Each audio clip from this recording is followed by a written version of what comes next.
Yeah. Oh God. Fuck your God. Fuck your God. When you're saying it, fuck your God. Hi, Eric. Hey, Matthew. What's going on? This is the Uh-huh. audience, his friends, Matthew, Eric over there in the frozen North Tundra. And has it defrosted there a bit? I mean, do you get Yo, snow? it's really warm right now. It's like 40 degrees. That's gonna end Really? next week. We're gonna have like a blizzard all week next week. But right now, really warm. It's clear and chilly here. It's in the like upper 40s, I think, but it's clear, which is nice. 33 degrees. It's colder here in Chicago than it is there. 33 Well, let degrees me and see. sunny. Yeah. Yeah, it's I guess technically it's 38 right now, but it's supposed to get up to like 42 and it's sunny. 48 So, here in Chicago today.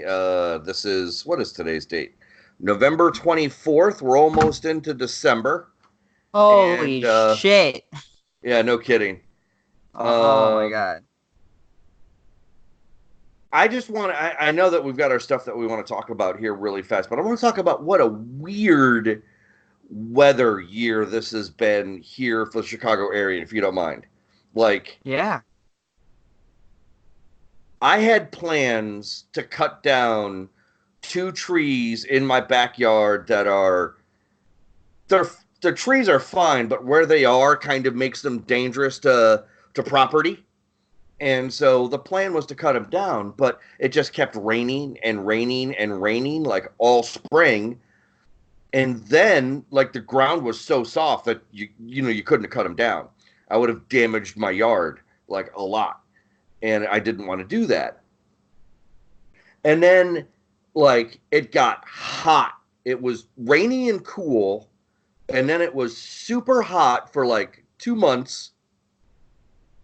And then right before Thanksgiving, or right before, sorry, Thanksgiving, right before Halloween, the temperature dropped really fast. And then even before all the leaves were fully changed, we got 2 inches of snow. And so it has been a wet, dreary, and honestly kind of a cold year, at least here in Chicago. I mean, we only had what I would consider 2 months of summerish weather, and it's just been a strange year. And then the snap snow that we had, and like we were getting snow on the ground with like leaves still on the trees and all kinds of stuff. I mean, it's just been just a fucked up year, and that's just here in Chicago and maybe in the upper Midwest. But like so many other places are becoming fucking unlivable. It's so goddamn hot in areas like Australia. It's fucking like almost unlivable in Australia now. And I hear that parts of like northern Europe are way warmer than usual. So like Mhm. other huge areas of landmass are just super fucking hot. What was it? I heard that it was warmer in Alaska than it was in the upper Midwest last week. Yeah. Wow. Temperature inversions. Temperature inversions. Warmer in the continental United States than it was in Alaska. I'm sorry, warmer in Alaska than the continental United States. I had that backwards. So, the polar ice caps melting and all that kind of stuff. And I'm just saying, we're fucked. Pretty much.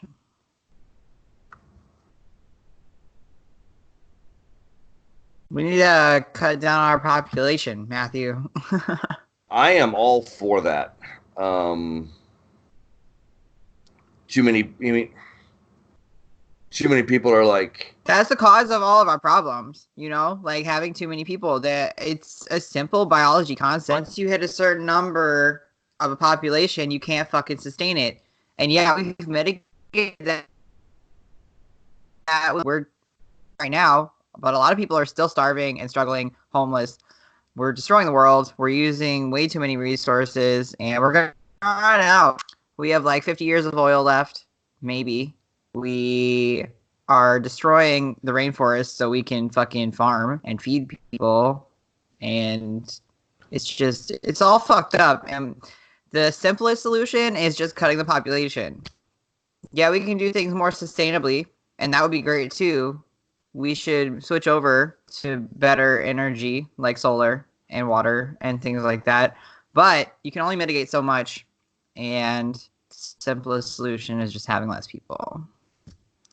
But that's like a morality question, isn't it? An It sure is. question. But really, if we increase education and make people understand that, maybe they would make the not have children or not have so many children. Mm-hmm. You know what I mean? I don't know.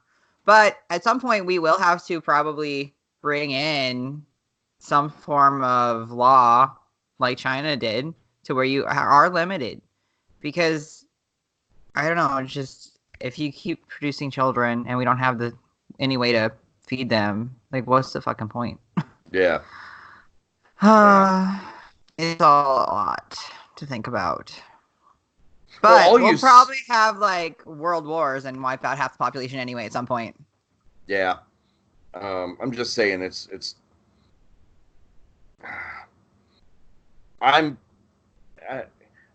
yeah, what was it? Somebody said that, the next World War will be fought over water rights and food. Mm-hmm. So I 100% see that. The Great Barrier Reef is basically dead in Australia. People keep, polluting all of our streams and all that kind of stuff, and so it's really hard to have clean drinking water. You got companies like Nestle and Coca-Cola that are using all this water for bottling and that kind of stuff and not paying for it, and charging $1.50 or whatever for a bottle of bullshit water that you can get out of the fucking tap for free or almost next to free. You know what I'm saying? I mean, it's corporate greed is going to kill us all. That is the truest statement. So, what's the haps? Well, a lot. As usual, struggling with mental health. So that's fun. Struggling with trauma, struggling with a lot of things. It's hard. It's hard out here. You okay? I don't know. Yeah, I'm okay. I'm not sitting here. I mean, I made it to the podcast. I mean, I'm doing my life. Good things are happening too, which is really hard, like when some good things happen and then you're like in this headspace where it's like, how do I fucking appreciate the good things in my life, right? But I mean, I moved into a new apartment. It's really dope. I love my roommate. He's great. I've got some really dope friends. I love them. Tuesday, I have an interview for grad school to go become a licensed addiction counselor. Nice. So that's exciting. Yeah.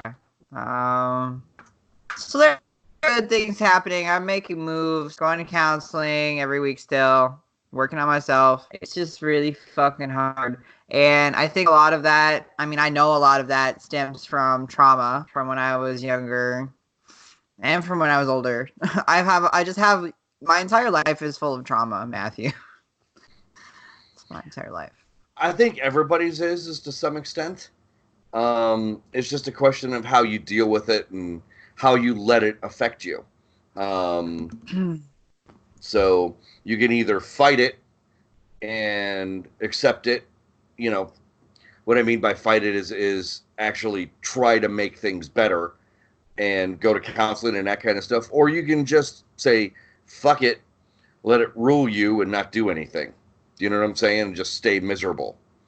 And so I've seen people do both. Do you know what I'm saying? I mean, not at the same time, but I've seen people vacillate back and forth between them. So So yeah, it's like, what are you gonna do? Yeah. I mean, yeah, I don't know. I wish it was easier. I mean, I've been working on this shit. I've been working on specifically just this shit for like almost a year, and I am not anywhere else being done. And for that, before that, I was working on a lot of other shit for several years. It's like, and I get it, like as you grow and stuff, you take on more trauma, you take on more life experiences, and some of them are good, some of them are bad, and it's how you deal with them and handle them. But it's just a lot, and I have so much from my childhood and teenage years. It's just a lot to deal with, and yeah, and it's made me make some like questionable. I'm not saying it made me, but it definitely. I'm gonna say it made me make some bad choices. Um, I mean, because yeah, people have free choice, right? But how much of that is informed by trauma? How much of that is informed Yeah, by bad experience? How you're taught to see yourself, etc. Like, yes, people have free choice, and that's part of the American mentality of like pulling yourself up by the bootstraps. It's kind of fucked up because it's just going to be so much harder. I mean, for all people that are minorities and all the oppression and everything, that's harder. And then if you add trauma and everything you're going through on top of that, like how are you supposed to make good decisions? How are you supposed to function in society when all you know is dysfunction? It's really fucking hard, Matthew. And I'm not yeah. you don't understand it. I'm just fucking saying it's really fucking hard. I remember. Do you remember when we had apologetics on a while ago? Unapologetics, Yeah. where Brent was saying basically, it's like, you get this, people get this opinion of you, and you're just like, fuck it, man, lean in, And he was 100% right on that. I mean, there comes to a point and you're just like, whatever your particular, however people see you particular, you're like, fuck it, man, if that's the way I see it, fucking, I want to do that for a while, And does that become part of your personality or not? Well, even though you may not see yourself in that vibe, in that role. And so I've done that once or twice where somebody's like, oh, well, this, that, or the other thing. And I'm like, fuck it, man, do it. You know, I've done it. I 100% get it. Um, yeah, I wonder how much of our choices that we have or the situations that we're in are 100% or close to that dictated by everything is always causal and effect. X happened, so you do Y, which led to Z. And so, it's like nothing happens in a vacuum. So, other people's actions and reactions affect yours. We're all human and that kind of stuff. And so, yeah, the choice of how much choice do we actually have? Yeah, that's a huge existential question. Yeah. For sure. Oh gosh. But that I'm gonna try to segue into what I want to talk about, and it's really heavy, and I'm gonna trigger warning just because I want people to know, like, I'm gonna be talking about some heavy shit. I'm gonna be talking about sex. I'm gonna be talking about rape. I'm gonna be talking about lots of stuff. So if you don't want to hear that, stop listening. Okay. And I'm gonna say something about myself. I've never said on the show, and I don't know if I've told you. I'm trans. No, I'm just kidding. That's not it. Wow, you're trans. I've never known. Thank you for that word of warning. I'll be sure to file that in my Rolodex of facts.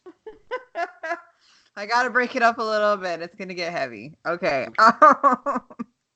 Anyway, all right. By the way, if I all of a sudden decide if I say something stupid to try to break the mood, it's just that I'll just be trying to lighten it just a little bit. So Okay. please don't take offense. I might get stupid. I'm offended. No, I don't.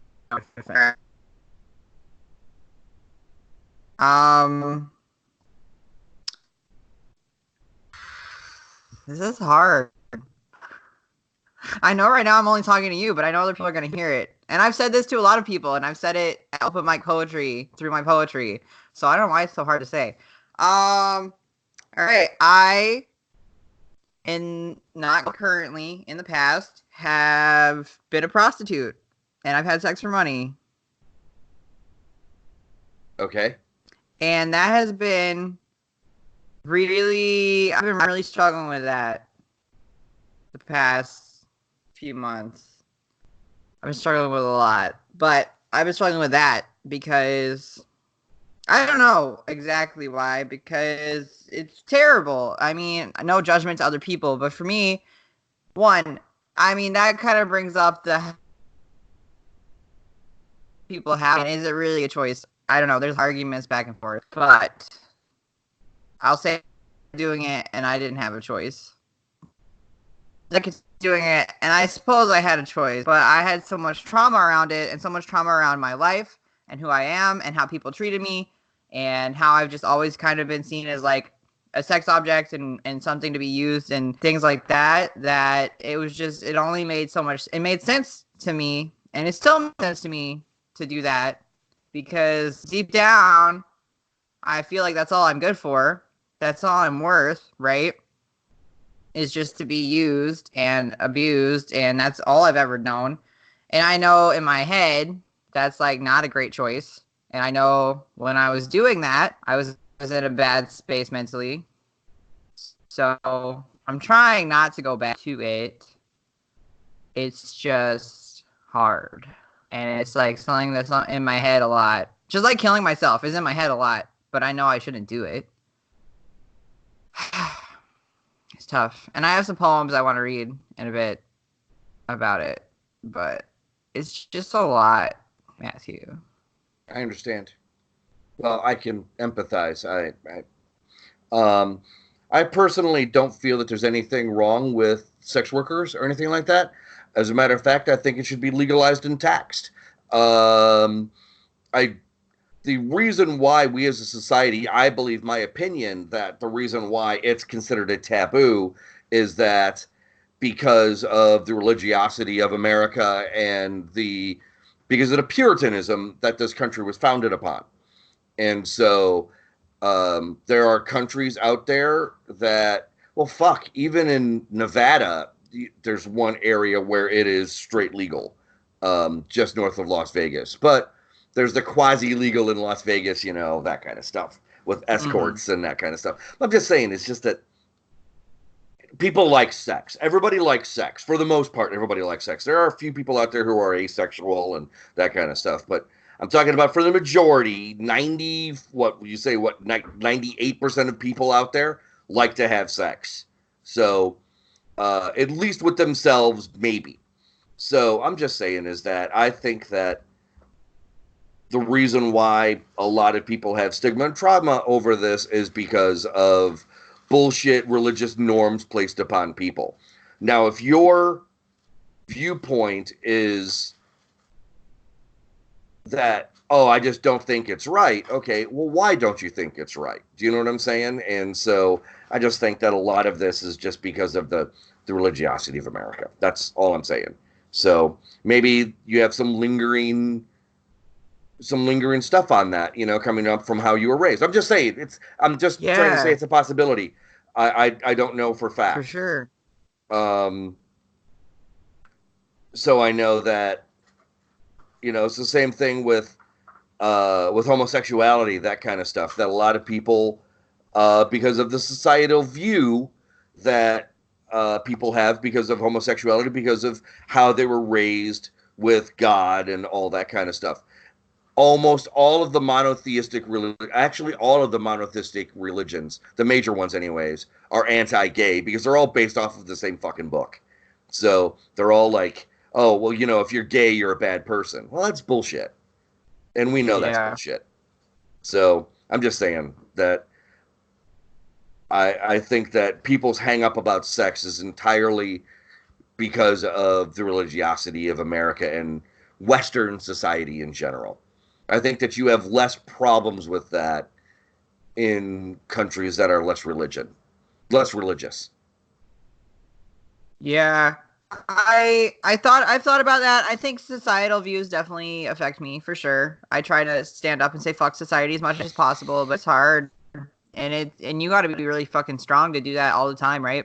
Yes. Especially if you're like gay and you're trans and you're like saying fuck you, I'm going to be me, and then you get yelled at for being a faggot, or you get looked at funny in the grocery store every fucking time you go to the goddamn grocery store, or so many things, right? Or you get told you're just a woman when you're clearly presenting as a guy. It's a lot of fucking shit. And I deal with it all the time, and I don't think about it most of the time because you got to stand up and be strong and put up that wall, because if you let them fucking tear you down, you're gonna crumble, and that sucks. And I didn't even realize how much I do that until I started thinking about it. Kind of a separate point, but just it's a lot. Lot to deal with, and I'm white, so I have that going for me. If I wasn't white, fuck, I know it'd be 10 times harder, 100 times harder. Like, People of color, yeah, have a way better chance of being killed. Trans, you know what I'm saying? You hear about that frequently. That yeah. trans people of color have a much higher rate of being murdered. Yeah. Speaking of trans people and murders, the 20th, November 20th was Trans Day of Remembrance. Yep. And I just really didn't have the mental capacity to handle that this year. Last year, I hung up all the names of the people in America that had in the United States that had been killed, and it was like 50 something sticky notes that I put on my door, and that was just the fucking heaviest thing. I just couldn't do anything. This year, I just shared a post, and I was done. I was like, I can't think about it anymore. It's too much. It's like I'm part of this really small minority of people, and just hearing about all of the people getting murdered and just thinking like that's the view the world has on us. Fuck, that's the view people in my family have on me. That's the view the people I work with, but people I've worked with in the past, and people that I'm around, and maybe people I'm going to school with, people I'm walking through the streets with. Like, these people might want me dead, or just don't think I'm real, or that they don't want me to exist, and that's fucking dumb. It's fucking dumb. It's fucking painful, and I hate it, and I don't understand it. But anyway, yeah, I don't fucking know, Matthew. Everything is hard, and everything sucks. I don't know. Yeah, everything is hard. Everything sucks. It's like making my existential angst feel worse all the time. Even as a cis white guy, it's like, because I'm atheist, anti-theist. It's like, because of the religiosity of America today. And because I work in I work in industrial maintenance. And so it's heavily Christian, that kind of stuff. And so the job that I'm working at, there are several people who are supposedly super religious, but I look at them and like, man, really? Anyway, some of the stuff, the hypocrisy is pretty funny. They say that, but they're forgiven, not perfect. It's like, what a fucking crock of shit. One guy's like, oh, I know I'm going to heaven. And then he fucking bashes his knuckles. And he's like, God damn it, motherfucker. And it's like, really? You just used the Lord's name in vain. And 30 seconds ago, you just said you were going to heaven. What? Mm-hmm. So, yeah, it's like, and I'm sitting there biting my tongue, biting my lip. And it's just like mentally doing it because I don't want to say anything. You know what I'm saying? It's like, I don't want to cause any problems, but these people are all like, oh, well, I don't understand atheists and that kind of stuff. One guy actually was talking about that. It's like somebody else is an atheist, and it's like, I don't believe in God. I'm an atheist. And they started like talking about him behind his back, way away from him. And they're like, oh yeah, this guy. And it's just like, sort of like, put the headphones on a little bit tighter, keep doing my training. my computer training. It's like, I don't want to get into this. No, stop. Oh gosh. I don't want to piss that's people true. off. I don't want to make people mad and tell them how fucked up they are. Ugh. I need to keep this job. It's fucked up. It is. So I'm just thinking. I mean, yeah, I was raised with some religion, and obviously I can't escape society. But I don't think that's the reason being a sex worker was so bad for me. I think it just reinforces. Well, one, I can't be a legal sex worker, so I think is I don't know. The expectations would be clearly laid out. There would be regulation. There would be all kinds of things. The way people have to do it most of the time is it's sketchy, and you don't know what you're getting into, and every time you don't know, like, you don't know if you're gonna get fucking murdered, right? You don't know if you're beaten up. You don't know if you're gonna get raped. You don't know if you're gonna get no. You don't know if you're gonna get arrested. Like, you don't know if it's an undercover cop. Shit, you know what I mean? So there's so much risk and so much unknown, and that fucks with your head for sure. And then you kind of just have to do whatever they say. Like, you can try to make agreements beforehand, like, this is what's going to go down, this is what I'm not comfortable with. But once you're in the moment, like, they can fucking change their mind. And how much power do you have to say no at that? Especially if you're not very, very strong, and they're strong, large, and like, you don't have any power, so you just have to say yes. And that is a whole separate point. Like, when you're even just in a relationship with a guy, how much power do you have to say once you've started having sex? If they're bigger and scary and abusing you, blah, blah, blah. And that takes me back to, like, just my past. That's how I was treated in multiple relationships. That's how multiple men have treated me. And then I just added getting paid on top of that, because I was like, fuck it, why not? But you don't know how you're going to get treated, and you don't know what's going to happen, and you're just there getting used. And yeah, maybe some of the guys want to have a conversation with you, and maybe they see you as a human. Some of them don't. A lot of them don't see you as a human. A lot of them didn't see me as a guy. I'm pretty sure most of them didn't see me as a guy. They were just like, oh, I'm kind of curious about what's up with the tranny, right? Yeah, exactly. I mean, I'm not that attractive. They could have probably definitely gotten a more attractive woman. But they were just like, what's up with this? Like, let's check it out. So yeah, and you're just like, you're posting pics of yourself online. You're trying to convince people to buy you, and then they come to you, or you go to them, and you're taking that risk, and you don't know, and then you're getting used, and then you leave, or they leave. Money on the dresser. Adios. Get the money first. Get the money first, always. Don't be dumb. That happened to me too. Fucking stupid. Learn your lessons. Anyway, it's just like, it's a lot in your head, I guess. And again, I've talked to my counselor about it, and I've been very open about it, and it's just something I'm still working through and processing and trying to figure out why I'm still drawn to that. And I know I'm still drawn to it because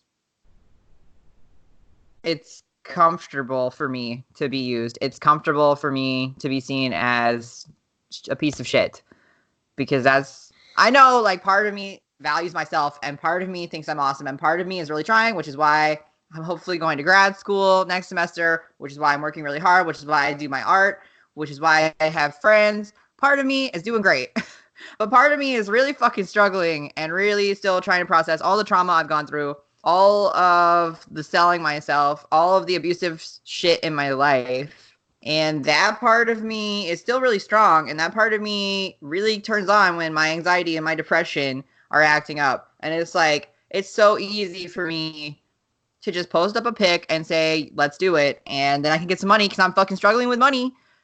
Oh, you know, like, when I started doing it because I couldn't make my fucking rent payment. I was working 3 slightly better than minimum wage jobs. I was going to school, and I couldn't pay my car payment and my rent payment that month. So I was like, how the fuck am I supposed to do that, right? And I didn't have any supports. I still don't have any supports. I have friends, but I don't have any family support. I don't have any monetary support.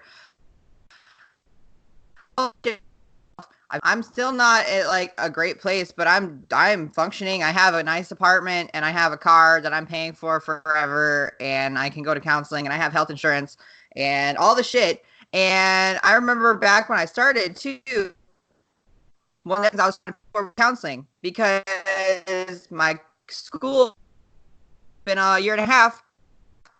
You're done. And they're like, we don't care. You gotta fucking figure it out. And go to your own counselor or find a new counselor. So the cheapest counselor I could find was $60 a session, and I could not afford that. $60 was so much money to me at that point.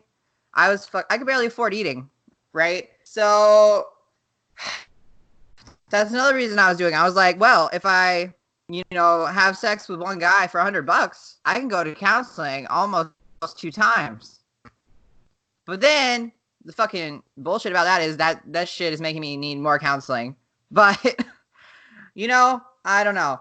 It sucks, and I am just one example of how all the systems are stacked against people like this. And I do not have the worst story. Really hard, and I just feel like I don't have anyone all the time. And I know I have friends, but I just feel alone, and it's hard. Yep. Moral of the story. It's hard, but I'm fucking trying. So, yeah. But I wrote some poems about it because I think that if you wouldn't mind me reading 2 poems, Matthew, I would like to read them to you. Please. Don't be an asshole and say no. He just says no, and I'm like, okay, whatever.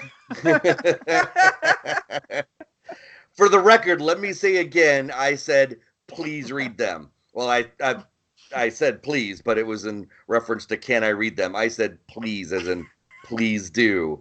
I know. Please make it stop. Please stop. I am overloaded. I don't want to hear this bullshit anymore. I don't either, but it's my life, and it's the things I hear every day in my head. So I get to share it with you for like 30, 40 minutes. It's your life. It's now or never. You don't want to live forever. Sorry, it was the bastardization of a John Bon Jovi song. Sorry. I just gotta live while I'm alive. Exactly. It's my life. It's my life, motherfucker. It's my life. Oh my god, we should turn that into a rap song. Okay. Speaking of, did you hear that somebody turned Trump's It's Not Quid Pro Quo that he did earlier this week into like an emo song? It's fucking amazing. No. I'll share it to the page. It's fucking funny. Wow. I'll find it. I shared it to my page, but somebody turned it wasn't collusion. There was no quid pro quo into like some emo song. It was great. I love that. Oh my god. His handwritten notes that he read off of, because apparently he's too fucking stupid to fucking remember his own talking points. They turned his Sharpie handwriting into a font, and it's called Tiny Hands. Wow. So you can search for Tiny Hands font, and you can make that now your font if you want to. The Don Trump Tiny Hands font. It's amazing. It's amazeballs. Anyways, sorry. Please go ahead with your poems. Oh, that's good. We needed a nice break to make fun of. We needed a little bit of levity. All right. First poem. Hello. It's called Dirty Money. I'm gonna try to be serious. It's a serious poem. Oh god. All right. Hopefully I don't fuck it up too bad. No, I read this one on open mic twice. It was pretty fun. It was pretty heavy though. All right. Dirty Money. Been living off Crown and guacamole. Turn up. Daddy's got money. Daddy's got money. Dirty money. The kind where you stick it in and give me a Benjamin dirty money. That you probably have a dirty pussy dirty money. That I'm only good enough to fuck, dirty money. That lonely old man can't fuck anyone else, dirty money. That can I just pay in drugs, dirty money? That I want to try a tranny, dirty money. I want to leave bruises on my bitches, dirty money. That cockroach is crawling up the motel walls, dirty money. That 5 different men on my 24th birthday, dirty money. That please don't tell my wife, dirty. That maybe I'm gay, but too scared to try a real man, dirty money. That isn't $60 enough, dirty money. That it's not rape if I'm paying you, dirty money. That can I come twice if I'm fast, dirty money. That if you piss me off, I'll put you on blast, dirty money. That daddy didn't love you, did he, dirty money? That I'm gonna fuck you till you bleed, dirty money. That I'm gonna choke you till you scream, dirty money. Stacking bills, stacking reasons I'll never be fulfilled. At least I can be filled full. Come in me. Come in me. Come in me. That is the only fucking use for me. Fucking use me. Fuck me. Fuck me over. I'm over it. It will never end. Even when you get your head out the game, your fucking head stays the same. I need to get my head out the past. Maybe if daddy loved me, this shit would pass. But now I seek validation any way I can. Dirty money, feed my demons. They only eat fat stacks and semen. Wow. That's where you snap. It's heavy. That's the heaviest poem I've ever written. Wow, I'm stunned. That's fucking deep. That's some deep ass shit. That is that's the rawest poem I've ever written. And I write, you know. And that was all based on, that's all real. None of that was made up. I think that's why it's so fucking heavy, because every fucking sentence is something someone's told me or an experience I've had. Like someone told me, like, to my face about me. So it's all real.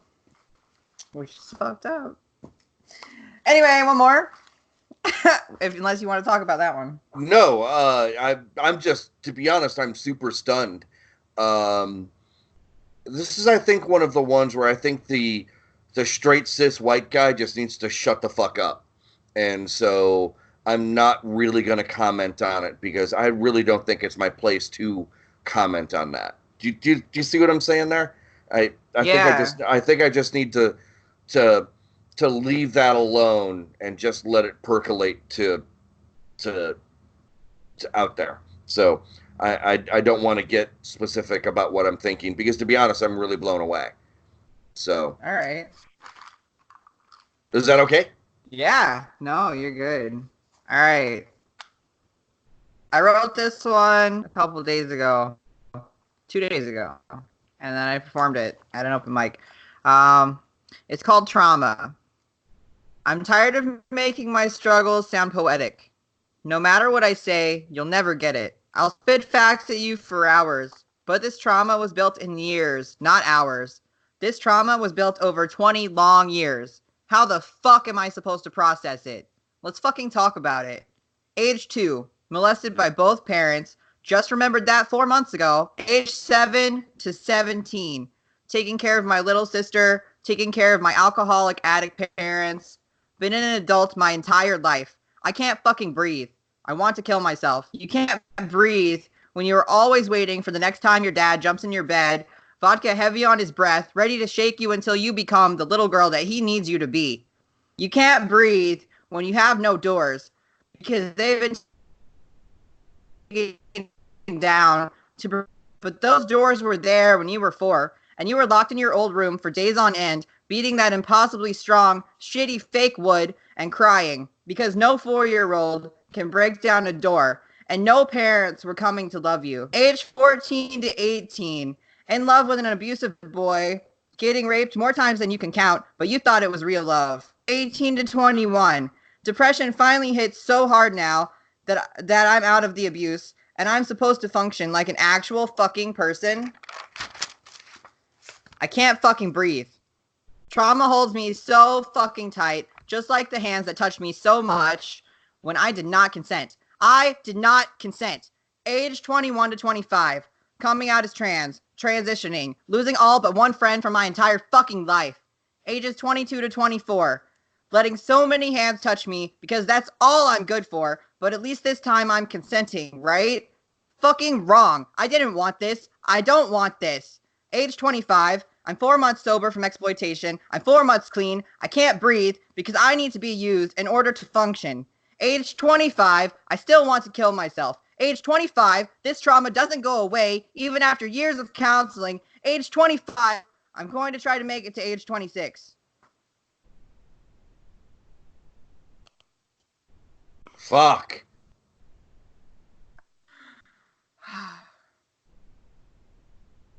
I feel like I needed to get all this shit off my chest because, well, especially in the podcast world, because every time I come on here and I'm like, shit, I'm struggling with my mental health. Shit, I'm struggling with my mental health. Shit, I haven't recorded a podcast in fucking 3 weeks, 4 weeks. Why the fuck is that? Yeah, mental health, we get it. But what's behind all that? And I feel like you guys need to know what's behind all that. And that's what's behind all that. I mean, there's more, but that's 2 poems worth of what's behind me fucking struggling every goddamn day. That's amazing. Amazing that you're here and that you're dealing with it and you're trying to deal with the trauma. And so I want to say thank you for being here, being my friend. And I know that occasionally I put some pressure on you, and I've never really truly meant to put pressure, but it's Okay. just, but you understand what I'm trying to say. It's just like, Yeah. I just want to say thank you. So Thanks, Matthew. I appreciate you too. And I know you've gone through a lot, and I know a lot of our listeners have gone through a lot, and we all have our own shit, our own trauma, our own stories. And I don't know. I just want you guys to know I get it. Even if you have a different story, even if you have different trauma, like I get it. And I'm sure Matthew gets it too. And we've been there, and you can do it. You can get through it. You can get through today and tomorrow. Just take it one day at a time and keep trying. And I don't know. That's all I can say. That's all I'm doing.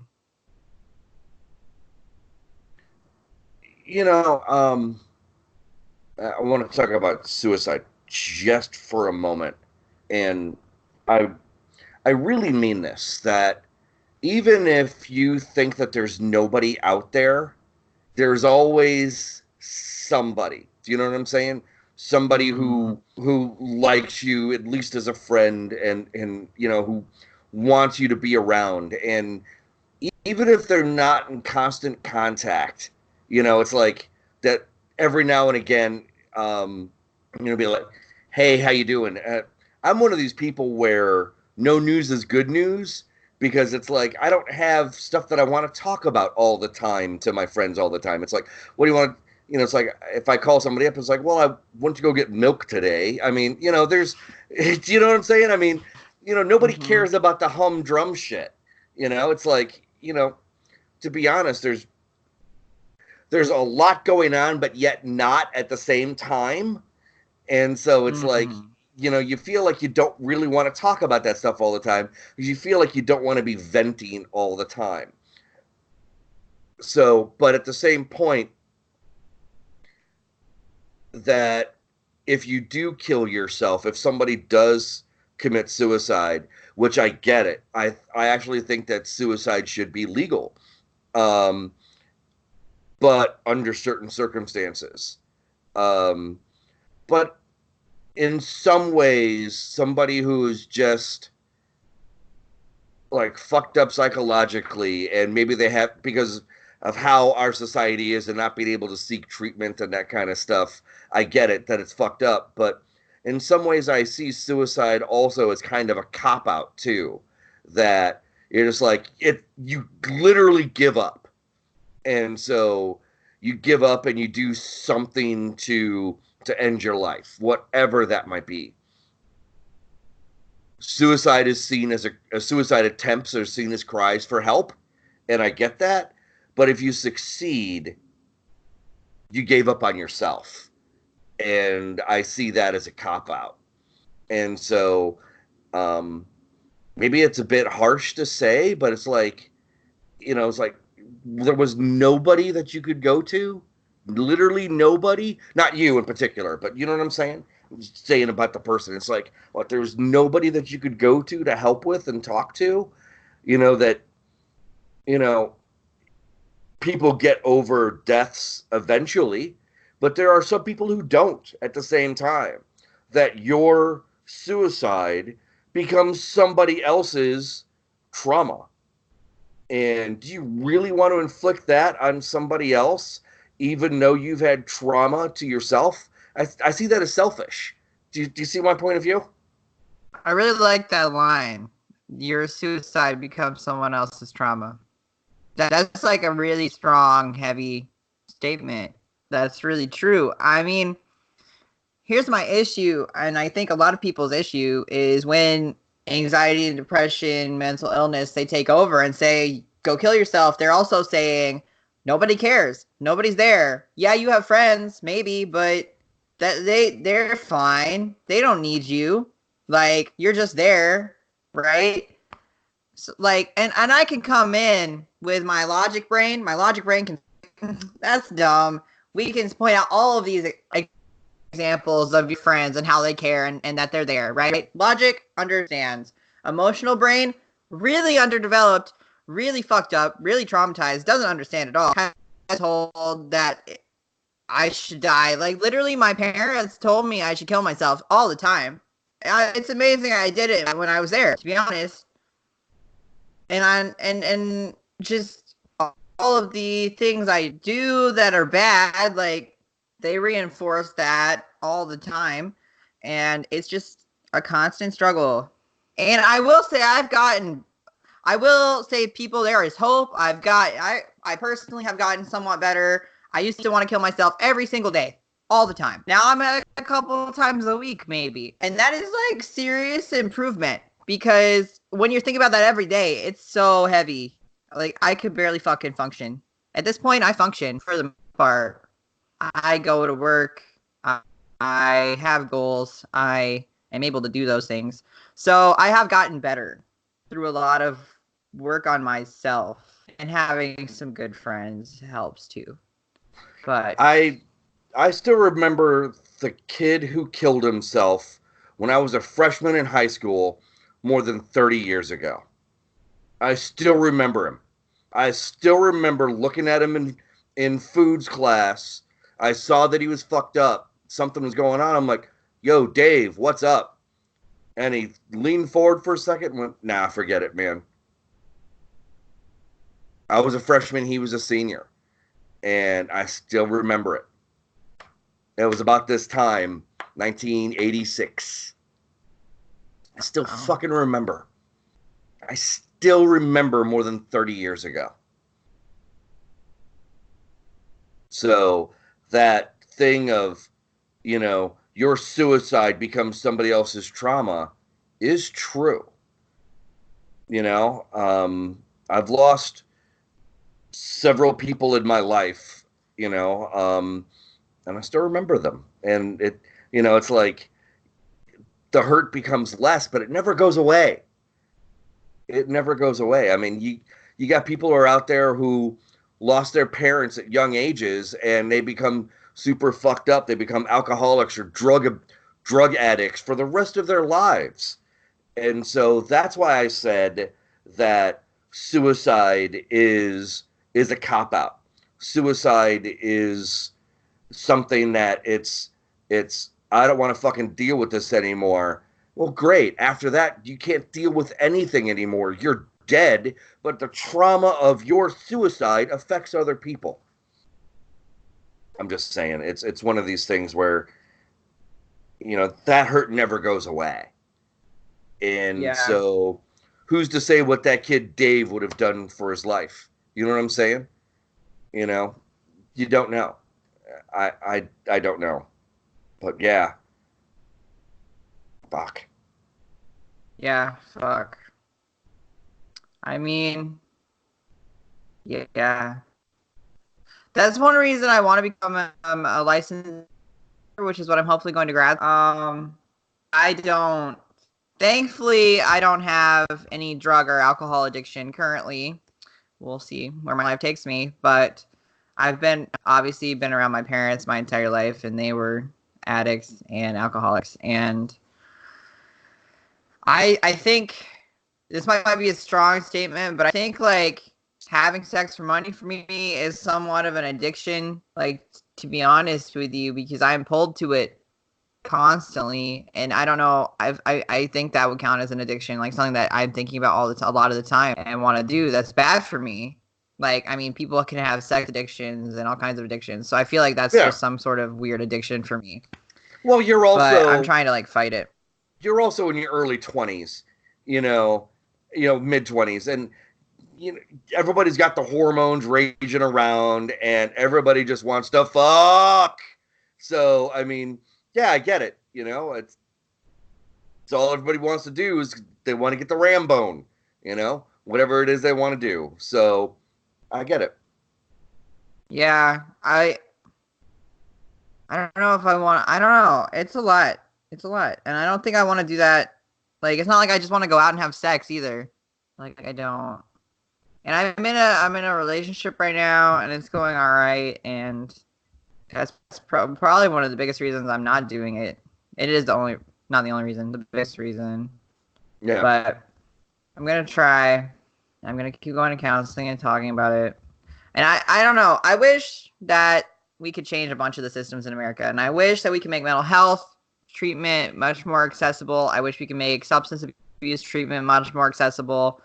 Like, again, like I said, I was that so I could help pay for counseling to help treat the trauma that I went through as a kid. Because of inflicting more trauma on myself. What the fuck? Fuck America. And another reason, like, just, I was thinking, in my head when I started it again, like, last year, I was like, let's just say I get $100 per time, right? 80 times, and I could pay for my top surgery. Fuck that. Fuck this. And I'm like, I'm never going to pay for it. I'm never going to have top surgery. At this point, I have to put it off another year because I'm never going to have enough money. And insurance isn't going to cover it. And just, America fucking hates trans people, but America hates fucking everybody too. Like, everybody that's struggling, they hate. Yeah. They hate everybody. Anyone that's struggling. You can thank Reagan for, You can thank Reagan for closing all the mental health hospitals and kicking everybody out. You can thank Saint Ronald Reagan for that. Fuck that dead motherfucker with a cactus. God, I hate that son of a bitch. Because he's the one who started this fucking bullshit and the religious people to get out in America and vote. Because of him, we had fucking Newt Gingrich and who literally opposed everything that fucking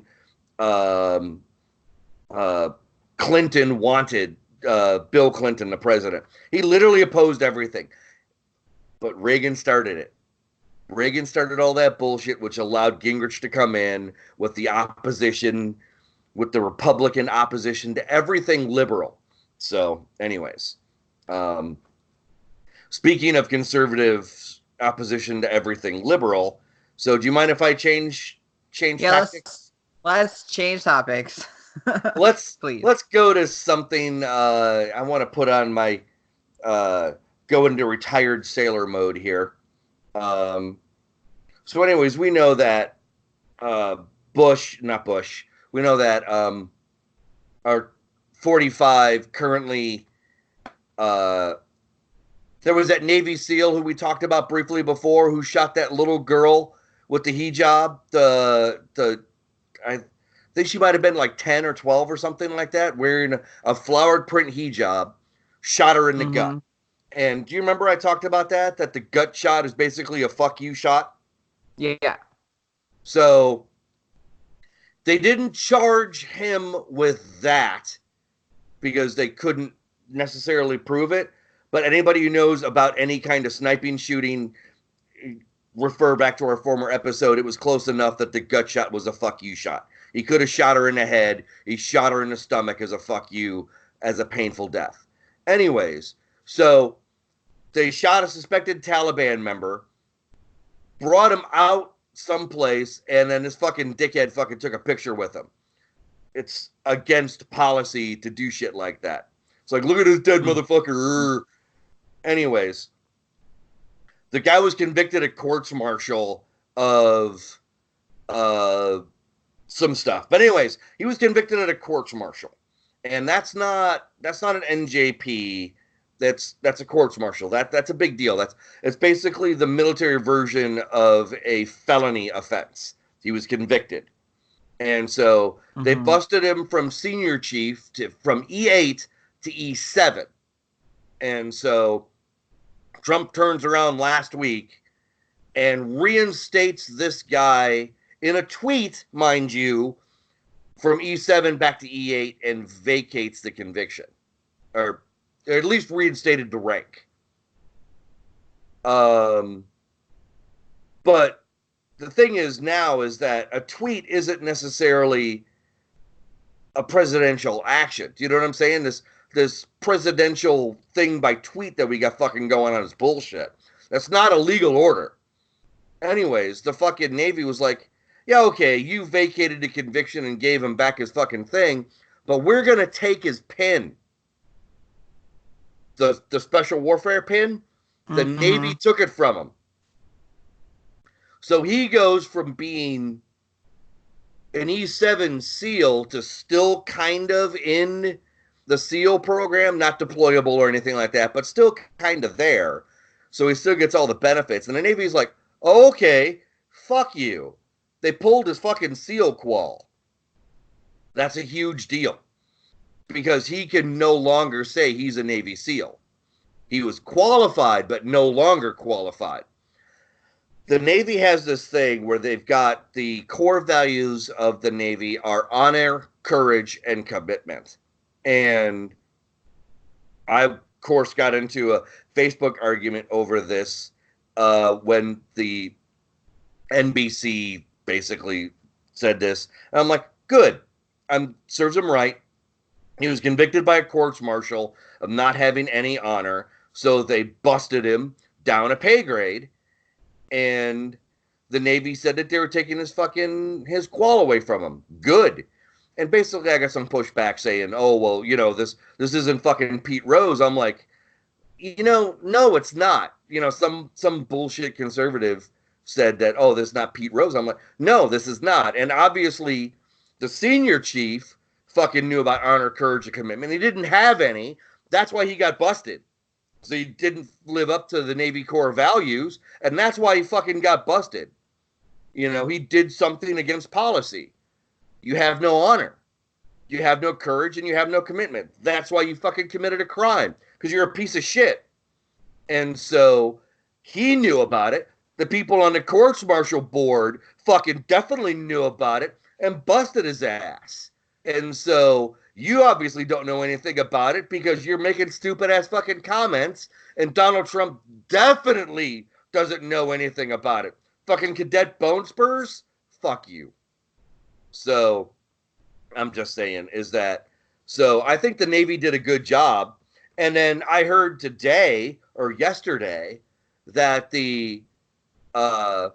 everything is fucking temporary. Nobody's been fucking confirmed by the fucking Senate.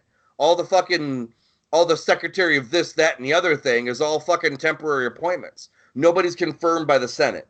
Anyways, so the temporary secretary of the Navy, or the acting secretary of the Navy, is basically thinking that he might resign over this. Over the, this senior chief getting back his rank. You know, and the Navy's like, okay, well, fuck him. You know, you gave him back his rank, we're pulling his fucking pin. And he might resign over it. I think that's a good thing. Because this fucking secretary at least has half an ass opinion on this shit. You know what I'm saying? So, that's what I'm saying, is that I think this is a good thing that the secretary, if he does resign, I think it's a good thing that he does.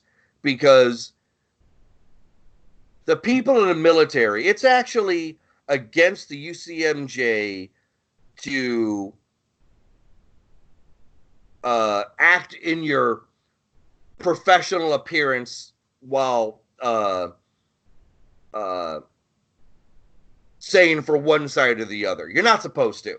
There are rules around it and all that kind of stuff. But anyways, you kind of see what I'm saying here? And maybe I'm not saying this. Maybe I'm not saying this clearly enough. But basically, I think the Navy most of them are professional enough. Yeah, they might have their own opinions, but a lot of them try to be like, look, man, keep your politics over there. Let me, because we can get in trouble for disparaging a civilian member of the government.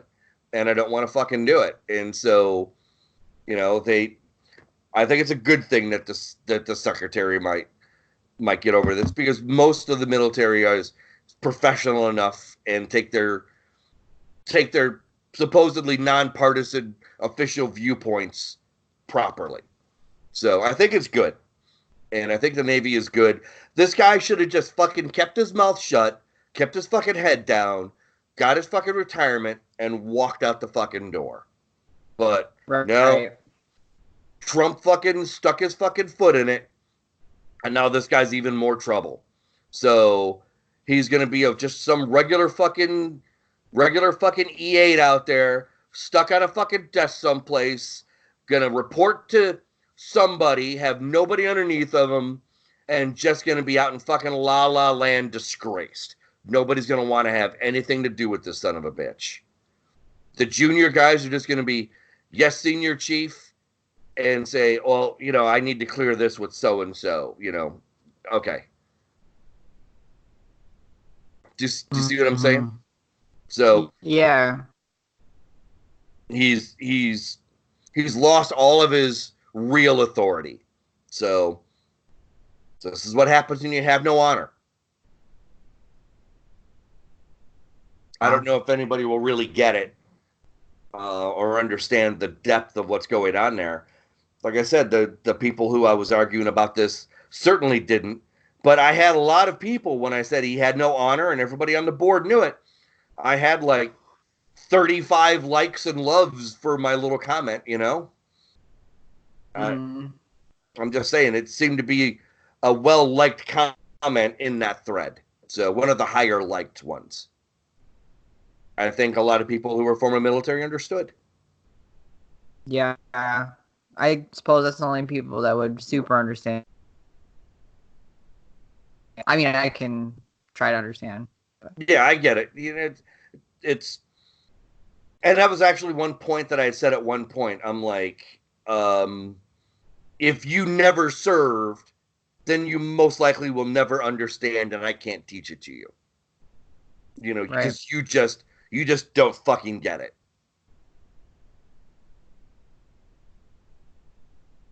But that's why we listen to each other, to understand each other's experience. That's the moral of everything. Like, you gotta listen to other people when they're talking about their experience. And help them understand if they're being shitty.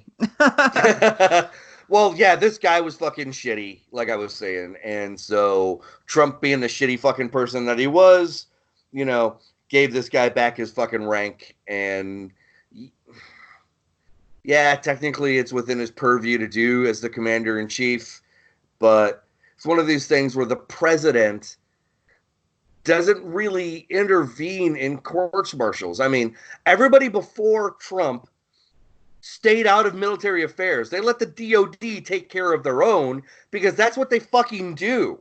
Do you know what I'm saying? They've got rules and regulations and norms on how to fucking do this. And when he starts running his fucking mouth, you know, and this isn't the first time where he's ran his fucking mouth, you know, Bergdahl fucking got let go because fucking Trump ran his goddamn mouth. And that was even before he was fucking president. So, wow. I'm just saying is that the Trump doesn't fucking understand because he's a goddamn idiot and an asshole. And there isn't a day goes by where he's not a national fucking embarrassment. Yes. Speaking of Trump, I think we have our game to play. We do. We've only got a few cards left. Maybe 30 cards left. And so hopefully I'll pick up a new game here soon. You know, I've been looking, but so far nothing that hasn't been, you know, good enough, I think, has really tripped my trigger. There've been a couple have been close, but So, but this Trump game has been great for this year. And I'm glad that I picked it up. And it was only like $15, so, you know, what a great expense for $15. This has been great. Okay. So for those who don't know, I have 3 cards. There are 2 quotes on each card. One of them will be Trump, one will be not. So let me give my best Trump impersonation. Oh, jeez. Oh, okay. Me, me, me, me, me, me, me. Me. Me, me, me, me. Yep. Me. Me. Right now, they're in love with me, okay? 4 weeks ago, they weren't in love with me. That was quote 1. Did you hear me? Can you hear me okay? Okay, great. I got you. You got me? Okay. I got you. Quote 2.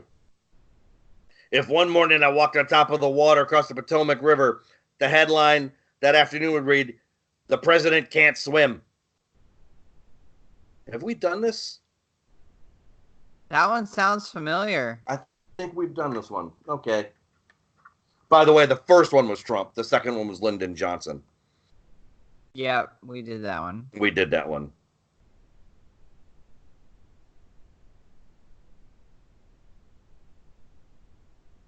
Some of the cards got a little...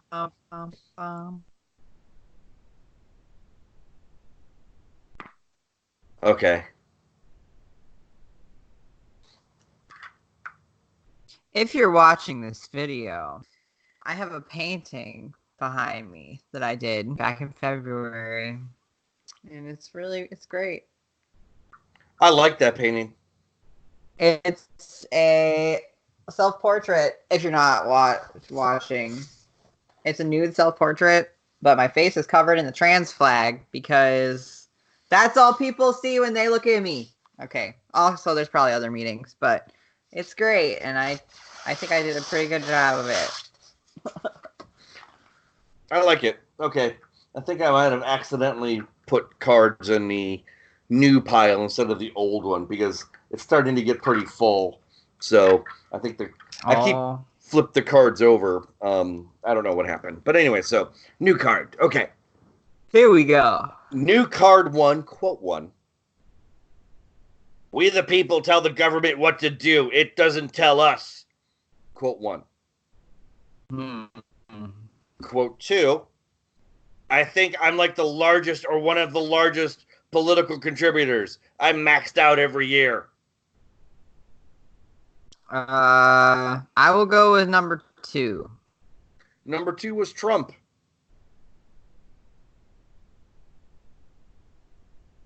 Eric? Eric, come back to me. Eric, you're locked. No. Okay. No. Hello? Okay. Yeah, you're here. Okay. Oh. You locked up for about a good 5-10 seconds. So sad. Okay. Well, yeah. I got it right. You did. Number 1 was Ronald Reagan. Ah, fuck Reagan. Fuck Reagan. Card 2, quote 1. My net worth fluctuates. It goes up and down with the markets and attitudes and with feelings, even my own feelings, but I try. Okay. Yeah. Quote number 2, card 2. Rule number 1, never lose money. Rule number 2, never forget rule number 1. Oh, God. I'm going to say number... Which one?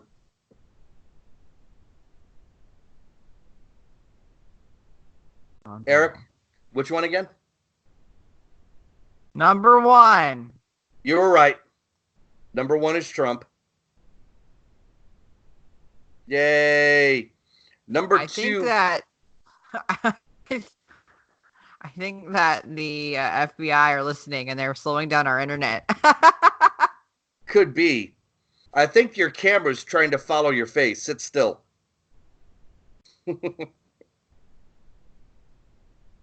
So, number 2 was Warren Buffett. Oh, okay. You know, it kind of reminded me. Number 1, only use karate for defense. Rule number 2, first rule, learn number 1.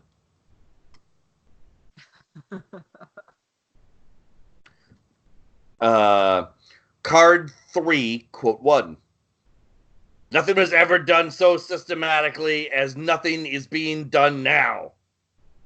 That's funny.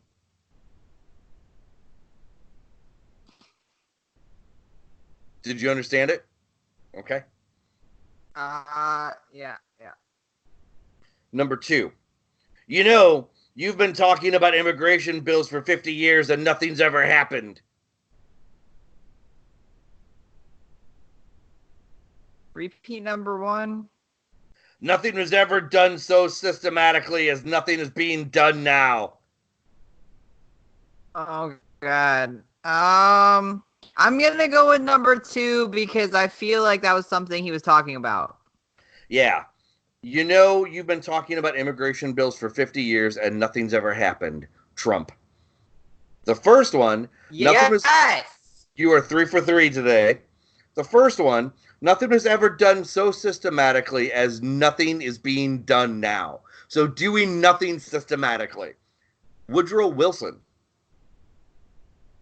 Wow. A little bit blast from the past. All right. 100 years ago. So, Yeah. but yeah, so, anyways, I just want to mention that there is a podcast that I've been listening to and I've been semi-obsessed with. So if you want to listen to a podcast about politics, it's called Wicked Game. And so I think I may have mentioned it before, but it's been fucking amazing. Every week they talk about they started out with George Washington being president the first time and going all the way through. And so you've still got time to catch up, but there'll be just enough time before we get to the election for 46 or if 45 stays in office by the time it gets there. So once a week. I think it releases on Tuesdays, but it's been an interesting podcast so far. Each episode is about an hour or so long. So, but you want to talk about some deep dive in current political topics as back then as they were current. And it's super interesting about the shit that was going on. So we have always been divided in politics. But there are people, some of our founding fathers, who did not want a two-party system, did not want political parties. They were afraid of what is happening, like right now. And yep. It's super fucked up and super interesting. So yeah, Wicked Game, a guide to elections or some shit like that. But it's definitely Wicked Game, and talks about the elections, and it's a really interesting podcast. It's an easy listen too. I think I'll have to check that out. I think that would be really interesting. So, yup. Not sponsored. No, not sponsored at all. We do not get any money from them. They don't even know we fucking exist. So, not many people do. No. We are nobodies. We should hang our heads in shame. No, it's okay. We do it because we want to, and that's what matters. The catharsis of doing our podcast and talking about things that we want to talk about. So yeah. So if you listen to us do that every week, we super appreciate you. God damn it, hopefully, us. Yeah, hopefully you get something out of it. I don't know. Just let us know you're listening. We appreciate it. We appreciate you listening. We appreciate everybody who listens. We appreciate our patrons super, super much. The couple that we have, we love you. We do. Please keep listening. Please share us. So, we want to grow our little podcast, of course, Yeah. I think we just want to do it organically, and if it happens, great. But if it stays like this, it's okay too. But of course we want to grow. Who doesn't want to grow?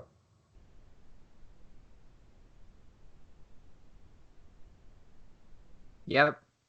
All right. What episode was this? I don't even fucking know. 70 what? Maybe 73? I don't know either. I didn't look before we did this. That's what she said. Oh. Yikes.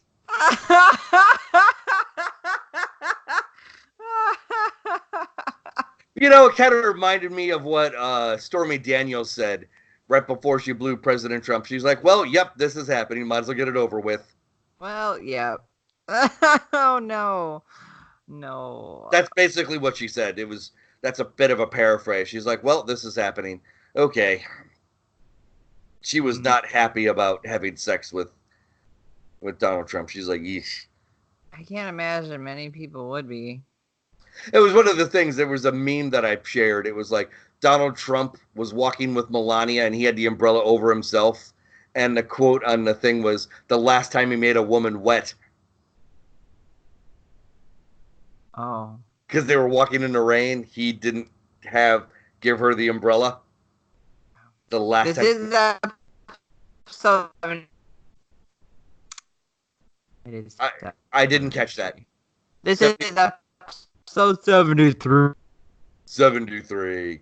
Okay. Okay. Okay. We're gonna get to 100 eventually. We are. Maybe. So, but anyways, and are you locked up again? You are locked up again. No, come back. Come back. By year 3. Hello. Just say Yeah. bye. Bye. This is Matthew and for Eric. This has been the Odd Atheist Friends. We'll see you later. Bye.